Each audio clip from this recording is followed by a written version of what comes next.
Hello everyone. Welcome back to our second session of the day. It is our privilege to be joined by Dr. Nirmali Goswami ma'am, who will be leading today's session. Dr. Goswami ma'am will be sharing her valuable insights on the topic field and fieldworker, operationalization and methodological dilemmas. Nirmali Goswami is currently teaching sociology at Tezpur University in Assam. Being born in an Assamese-speaking family and brought up in a North Indian city, her academic interest veered towards understanding the cultural politics of education in contemporary India. She offers courses on political sociology, gender and society, sociology of education, research methods, and theoretical perspectives in sociology. She completed her college education and Master of Arts in Sociology from Banaras Hindu University. After securing a UGC Junior Research Fellowship, she pursued her PhD from Indian Institute of Technology, Kanpur. She published a monograph titled Legitimizing Standard Languages from SAGE publication, which was based on her ethnographic fieldwork in the city of Benares. She has also published on issues of classification process in schools, community identity, and gender experience of schooling in Assam and in North India in national and international journals and in edited volumes. She has completed a UGC-funded research project on language of education at schools in the context of multilingual traditions of Assam.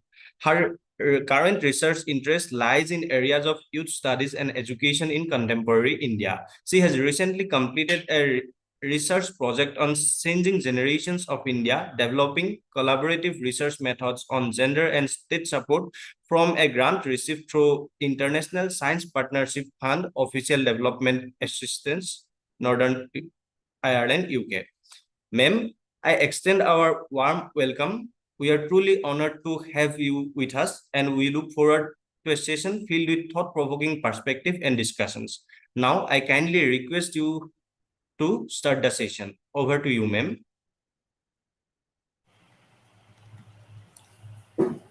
Okay. Good afternoon, everyone. I hope I'm audible. Yes, ma'am. Okay, thank you. So, I'm really thankful to the organizers at KK Handik State Open University, particularly the Surjakant Center, this Center for Social Studies, which has organized this qualitative workshop on qualitative research methods. And I, from the brochure, I can see that it has been planned and organized in a meticulous manner, and a number of important figures have actually spoken on very relevant themes. And I therefore consider it as a real privilege to be speaking here. To be very honest, I have not written on research methodology as such, and the organizers, particularly, I'm thankful to Dr. Gargi Gayan and Dr. Maureen Kulita for inviting me for this session, where I was requested to share from my practical experience of doing field work in my own studies related to education, gender identities, and about how schooling reproduces dominant cultures and is at times resisted in different spaces. And while the topic that has been assigned to me here is about methodological dilemmas in relation to the field. This is how I would like to frame it, because it talks about both the methodological dilemmas as well as the operationalization, which I feel are not that disconnected if I talk about methodological dilemmas from the using uh, certain ideas of positionality, which I believe is central to doing any kind of field work. So I hope I'm audible. Then I can go ahead. I would be partly talking, partly reading from my understanding. Is it going well? Am I audible? Yes, yes, This ma'am. medium, Yes, yeah. ma'am. Yeah, because I cannot see any audience, and I cannot see their responses, so sometimes it kind of challenges you. It's also a kind of a dilemma that we face. When we are talking about methodological dilemmas, and I see that the issues of reflexivity and others have already been discussed, which is very important for one to even begin to talk about fieldwork.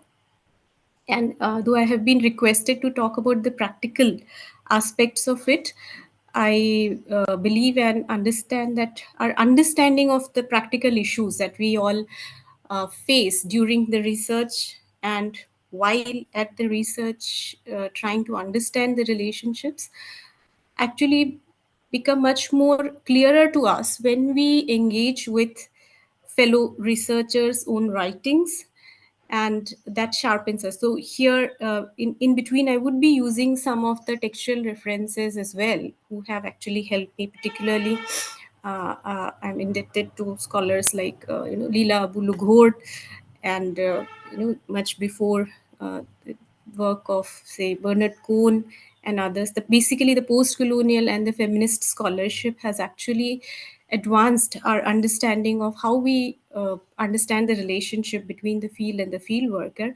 And a number of feminist scholars in Indian sociology have also been talking about these issues of, how do we grapple with the field.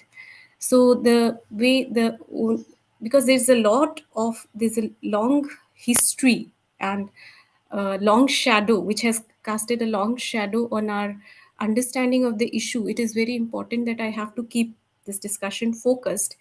I will try to talk about these issues using the idea of positionality, which I think is central to our understanding of field and field worker relationship, which has gone um, through several shifts in our understanding. We are much more open and accept we have accepted the idea of native studying their own society, but at the same time we are yet to uh, overcome the issues and the challenges that are faced by the dilemmas which are faced by a researcher when they trying to make sense of how the researcher is related to the field. Therefore, I'm using the idea of positionality as central to this whole process. It is also linked with the idea of reflexivity, and which comes with an awareness of power dynamics that shapes both our conceptualization and hence operationalization, and also the issues of representation of the field. You know, in practical terms, what I'm talking about is basically when we are entering into a field, we are always carrying and entering into a field with certain structures of power which have already existing, even if we feel that we are quite comfortable with the field in terms of shared cultural values. So that is my point of starting. Uh, and since positionality is central to my discussion, so it is necessary that I should also be giving some idea about my own experience of fieldwork. I'm very thankful to the presenter who gave a very generous kind of an introduction to myself. I feel that I have only done very partial been able to engage with the field very partially during my studies of which were conducted in Banaras, where I was trying to understand the cultural politics of standard language and its reproduction in educational context, where I started with an ethnography of a school, and I ended up also interviewing many who were considered, people who lack culture of schooling, so to say.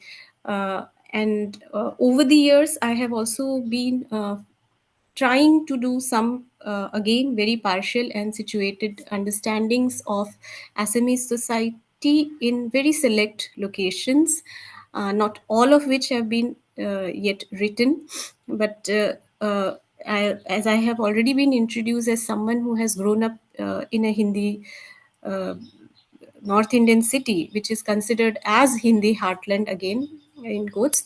I was born and brought up in Banaras. My schooling and education was in Banaras, and my PhD work also was there. So I kind of chose the site thinking that I have a very easy familiarity with that particular space and a very easy relationship with that space, because I have grown up in that location. So that it would be much easier for me to access and establish, relationships of trust and mutuality in that kind of a setting.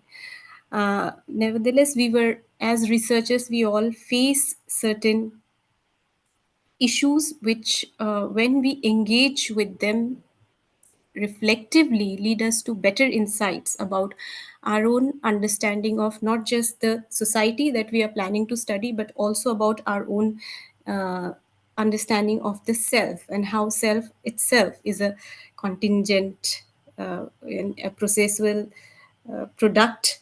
It's more in the process of formation rather than a realized product. I know at times I would sound a little bit vague and theoretical, so I would keep switching between experience and the reflections on it. So I, to talk about self and the other dichotomy is very central to understand the issue of positionality of a researcher. When I talk about the self and the other, and I'm assuming that it has been discussed in sessions of ethnography, or but still, I would like to start from. I would like to give a brief account of the history of how this dichotomy has been challenged and questioned, uh, and how the idea has been contested that it is with the political change after colonization was politically questioned in several continents, it actually led to a questioning of this taken for grantedness that to do good sociological and social anthropological study of societies, you need to have a kind of an objective distance. This is a kind of taken for granted understanding, but it is nevertheless important to start from there and to move towards an idea that any account of any society is very partial in nature. This has become a common sense knowledge that whatever accounts that we try to present are always partial. And a lot of theoretical and political developments have actually led to that kind of a realization. And here I would like to mention particularly the idea of,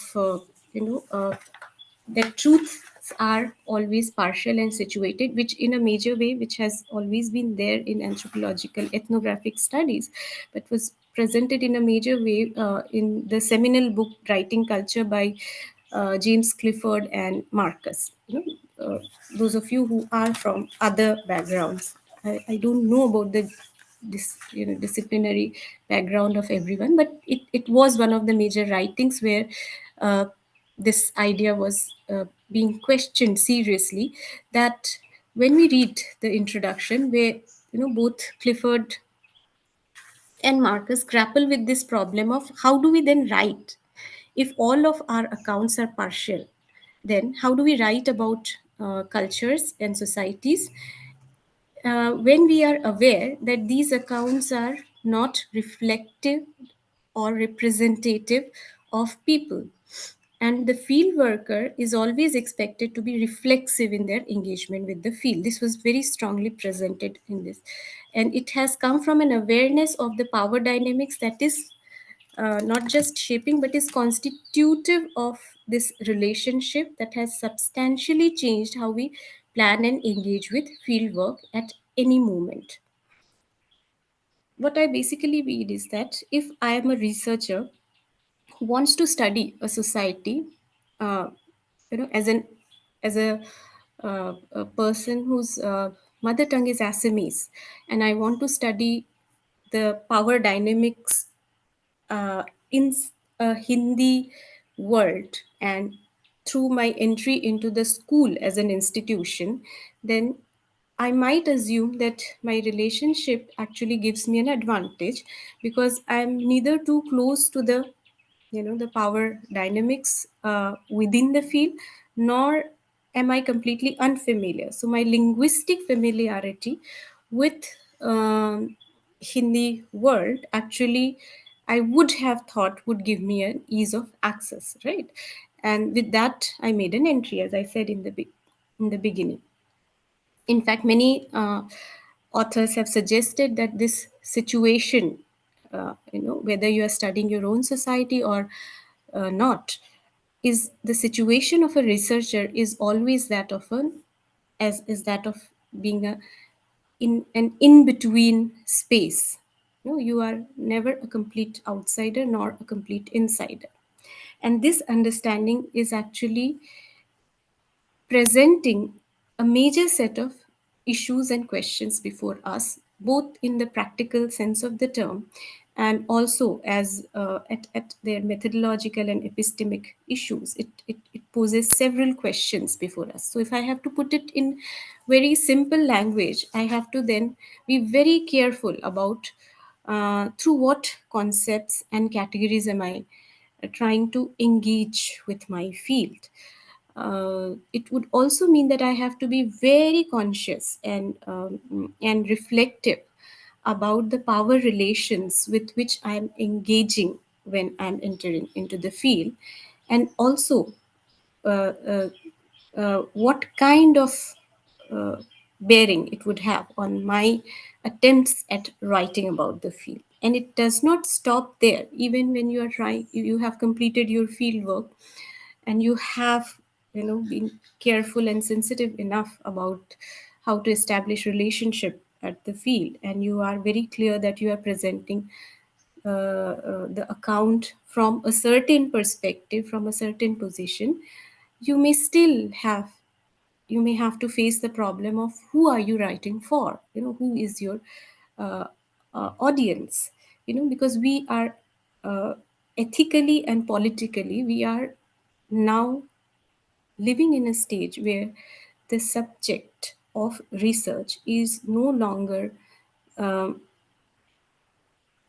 distant from the researcher, nor is expected to be distant from the researcher. Okay?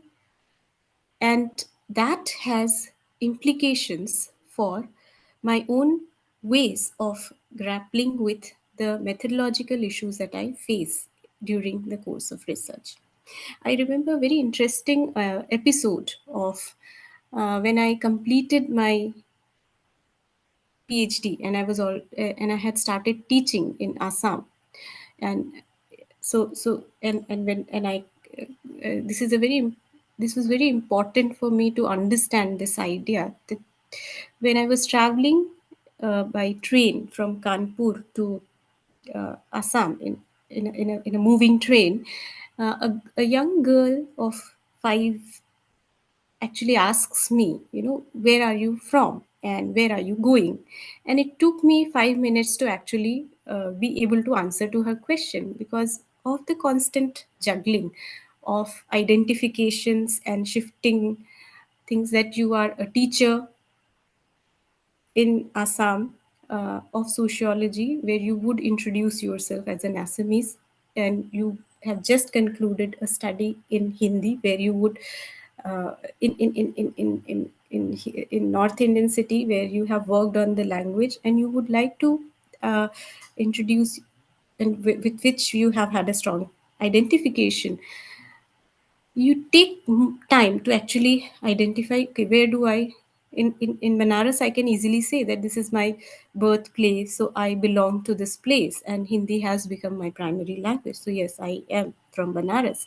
And in Assam I could say that I am from Assam. But in this in between zone, it becomes much more difficult for one to articulate, and that puzzle is one of the very important moment of realization for the researcher to be able to articulate one's position vis-a-vis the field. This is what I have actually gathered from my readings and from my experiences with trying to be able to produce accounts of field work about cultures that I felt were close to me and were also distant to me.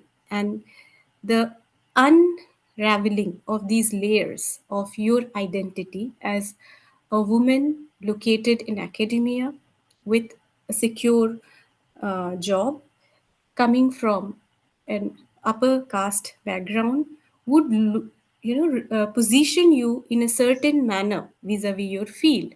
And to a great extent, therefore, my thesis, when I had written, starts with the account of the school and ends at the account of a woman who talks about schooling in very different terms. So, my introduction is more about school and cultures and legitimization and how policies are framed, while the ending actually is more kind of opening up, where a woman uh, coming from not formal methods of education, but who has been schooled only in madrasa, actually gives me the clues of understanding what is it that education brings to your life. Where she says that ye zuban ko todta hai, and that itself struck with me because this woman did not have access to formal education, and the place that she gets was towards the end of the thesis. And much later, during the rereading of the field notes and the retelling of the accounts, that I actually can figure out that this was the central idea. And today, if I have would have to write about uh, the same location and the same issues, perhaps I would be writing about it very differently. So when I'm saying that in betweenness is important, it also means that the idea of self is never complete, and it is always in process of constitution vis-a-vis your awareness of your positionality that you come to acquire in the field. So here I just talked about James Clifford and Marcus's idea, where they actually present this idea that the authorial position of the field worker has been seriously questioned. That if through my own personal experience I can question my older accounts of the field, it also means that it is always a contested position that I am going to present. And um it was obvious that the field worker always tended, in earlier accounts, tended to represent the Western knowledge and authority and claim to produce authentic accounts of the non Western world through techniques of writing and immersive fieldwork gave them the legitimacy. Even when we have gone beyond that, and that is one of the point that I want to make, is that even when we are no longer working in this tradition of colonial ethnography, that you have to study the distant other, we are actually facing the similar kind of methodological issues. Another person whose work has actually helped me to understand these issues more clearly is the work of Laura Nather, where she talks about the necessity of studying down in anthropological traditions, where she's arguing that much of the literature has been produced in terms of developing knowledge about the third world or the global south and even within the and here I'm not only talking about geographical constructs, I'm talking about how these positionalities are constructed in relationship of power. So even in the first world, only certain pockets were studied, where which were actually more concerned about pathologizing those who were powerless. So the studies conducted in the north, in sociology particularly, were also more concerned about the study of the poor and necessitating. And in this particular work, Laura Nader says that there is all the more need to actually bring in perspectives by studying up, not just studying down. As a result, what happens is that the these critical theoretical and methodological advancement have led to questioning of the both claims of representation of the reality through authoritative accounts of other cultures. And when we move towards in this post-colonial scholarship has actually been enormously helpful in breaking this myth. Other than post colonial scholarship, I would also like to mention particularly the feminist scholarly interventions, which have actually helped us tremendously to bring down the cis self other dichotomy, which is produced by the practice of fieldwork. It is where in feminist accounts, it is recovered that the idea of the other was actually self, that the women as a category was always constructed in opposition to the normative category of the masculine self. And then this whole categorization is again problematized with the notion of difference. In simpler words, it means that an awareness of being a woman is also not complete unless it accounts the relationship of power, not just on the axis of gender, but also on the axis of class, race, and other sexuality, and so on.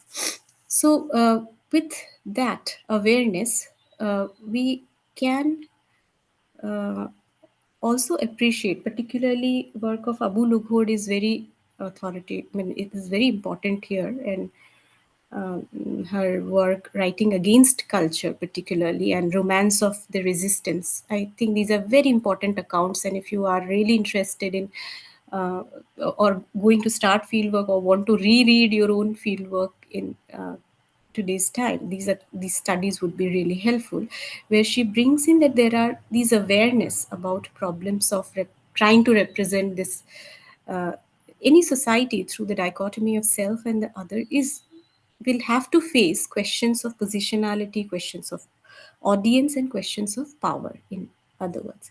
So what she's saying that in addition to what has been already advocated, that we need to not just acknowledge that what I have produced is a partial account. So we need to move from the acknowledgement of partial truth to an account that this is an idea of position truth, which is like saying that every researcher is also being formed in relationship to their field. So how do I write about my field is always influenced by who I am vis-a-vis the power relations that are framing my field, and I am also being constantly shaped by these dynamics. Now, these issues have also affected how sociological research, particularly social anthropological research, traditions have been shaped in Indian context, and people have written about the dilemmas of field and field work. If you look at Emin Srinivas's work on field and field worker, there is clarity that we need to move towards studying one's own society. By one's own society, he meant that working in any part of India, which is his own society, or defining the society in terms of language and its difference. We also see others critiquing the position, particularly T.K. Uman and later feminist scholars have actually questioned these ideas and have actually made us aware that even when we, and it is also there in his own writings, that one, even when one studies one's own society or native culture, so to say, one is encountered by these structures of caste, religion, and gender, and that has been responsible for production of a certain body of knowledge. That when we look at, for example, sociological account of Indian society, they have been long accused to be talking mainly about the male Hindu world in the name of village India, and of course from upper caste perspectives. So fieldwork alone has never been a guarantee of producing good, authentic account, and it has been established in different traditions of scholarship. Uh, and uh, in if we come to this criticism, if we look at this criticism of power structures and the need to grapple with it, when, for example, T.K. Uman says that uh, any researcher who is entering into the field in Indian society, if one is a male researcher, one will have problem of accessing women's world, while the women researchers will have, relatively speaking, lesser problem of accessing male words, so to say. And yet, majority of the studies that have been produced about Indian village have actually presented the male centric worldview. And that itself is an indication of how production of knowledge and an awareness of production of knowledge and the politics behind it is very crucial to frame our everyday understanding about the field. So the way so study of while study of other cultures is definitely a dated idea, study of one's own culture is an equally troubled project, which requires a careful navigation of the kind of structures that we inhabit and we are forming and reforming through our interventions in the field. So, what kind of lessons do we learn from this? We learn that linguistic capability. If we are studying, and I have been told that majority of the participants are from India, and research scholars or a few are faculty members. So, if you are engaging with field, what kind of practical lessons do I draw from this discussion and this debate? Is that one is that linguistic capability is not enough to navigate through the power structures of the field. Second thing is that awareness of what is important is that awareness of self identity and its intersection with institutional aspect of the researcher's positionality is crucial. So, where does the researcher come from? Who does the researcher represent? Because quite often your identities remain dormant till you are actually entering into the field and they become much more visible. So, smaller conversations can actually bring out those aspects of identity which were not very salient to you and can have consequences of on how what kind of actually data you are going to collect. Another problem that has become another lesson that we learn from the more recent shift, and this is of a different level. We and here, if you look at the developmental studies, there are so far I was talking about individual researchers studying a society on the basis of coming from institutions, publicly funded institutions carrying out fieldwork. But in the because as we enter into the phase of knowledge production, where it is the large scale networks and organizations that become more responsible for the production of knowledge about the third world, we are confronted with another problem, and that is of the geopolitical aspect of the positionality, where you would see there are large scale funding available of projects on, say, for example, education and its status in third world countries, which where again if you are coming from a position and which even in the more recent years particularly it has become much more manifest in campaigns like the girl effect, which all have, and there are a lot of literature available on it, which say that they produce certain discourses about girls who and categorize them in categories of girls who need saving and girls who are powerful, empowered girl versus the girls who need the saving, and how these very categories get produced and reproduced through the minute operationalization processes of research, and they are framed in a manner that the voices of the field are already formed in relationship to these kind of research. And I'm uh, Khuja Mulji's account of these transnational project of education is very important reminder. So what are the ways ahead? So on one hand we are we so to summarize this very a whole lot of issues that I have only touched upon, I tried to talk about a shift in understanding in social science theorization, that any kind of research will have with with with engagement with people, will have to grapple with issues of positionality. Positionality may not be fixed. Position of a researcher, where I'm talking about position not in very discrete terms, rather in relational terms, they may change and shift, but an awareness of this positionality is one of the first and early step of grappling with methodological issues. And this positionality become complex not just because of the colonial nature of research, but also because of the hierarchies that already structure our relationship even in, so to say, native societies work. The work that is conducted in native societies. The hierarchies of structure are being shaped and reformed to make it further complicated in at a time when we see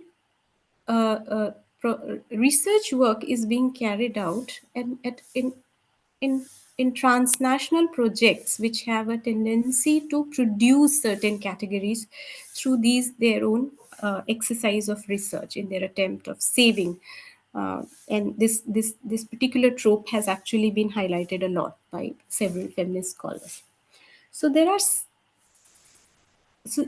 it kind of presents, I'm really sorry if I present a very sorry account or very despairing account of fieldwork before you, but these very they along with, and I've been reading Sherry Otner, who has actually written uh, about the dark anthropology and the anthropology of hope, that there's a lot of work which also talks about how do we then counter these trends where an awareness of power is not necessarily leading to production of the same kind of relationship of reproduction, uh, domination of power. So there, for example, Abu Lughor's work is very important, and where she talks about strategies of writing, that rather than working with, and I'll keep it very short because I see the time is, and I want to have some time for question answers. Abu Lukhor says that if we want to counter this whole exercise of producing power through engaging in field work, then we have to find alternate ways of writing. We are, of course, where the awareness about power relation should not lead us to just mere statement of that my account of partial is a partial truth and no more than that. Rather, she's suggesting that alternative ways of writing would be writing that talk about connections. Where am I located, what is my relationship, and how these relationships are evolving, and I'm trying to be closer to and empathetic to a certain uh, voice rather than the other. That awareness is only one part of it. The second part is she's recommending that we have to look at, try to write the ethnography of the particular. We tend to look for, as researchers, we want to look for the general pattern and try to give a whole picture of a particular, say, community, of an organization, of a group. But in our attempt to trying to produce these accounts, we end up reproducing the power relations that have actually that operate in scholarly world. So one way of bypassing that is to write the ethnography of the particular. So when you are writing the ethnography of the particular, by which she means that you have to bring out the nuances, the contrariness of power, powerlessness, and resistance can be part of the similar account. It becomes much more difficult to bring out generalized account, and we don't have enough time, otherwise I would have read it from her work, how she gives a fascinating account of an old woman. The other suggestion that I find very interesting in Khoja Mulji's work is when she's saying that we have to do the work of hearing very carefully. So when we are at field, when we have actually figured out my relationship with the other, sure, I will do that. I will list the works, yes. And I'll share it with the organizers. So when she talks about, Khuja Mulji talks about suggests that we have to do the work of hearing very carefully, even if, and that's a very telling account when I gave you an example of how I revisited my field work much later and could see things that I could not see earlier, and I could hear the voices which were not, dominant in the beginning. So she similarly, Koja Mulji also rereads her own work as young researcher, and she finds that if we hear very carefully from the very cleanly articulated accounts, there will be some slippages and seepages. She uses these terms, that some things that do not match with the dominant narrative would also present, and then we need to hear them very carefully and make sense of these voices. And this is the note, and a note of hope and promise that no matter how deeply implicated the very process of research in formation of power relationship, there is always a hope that you can revisit, reformulate, and rework on your established understanding. And that is the only practical suggestion that and viable suggestion that one can perhaps give to deal with the methodological dilemmas and challenges that one faces during qualitative research. With that, I end here. I hope you were able to make some sense of it, and I will be sharing these readings with the organizers. Maybe they can take up the lead to share it with others. So, we have some time. So, if there are questions, I can.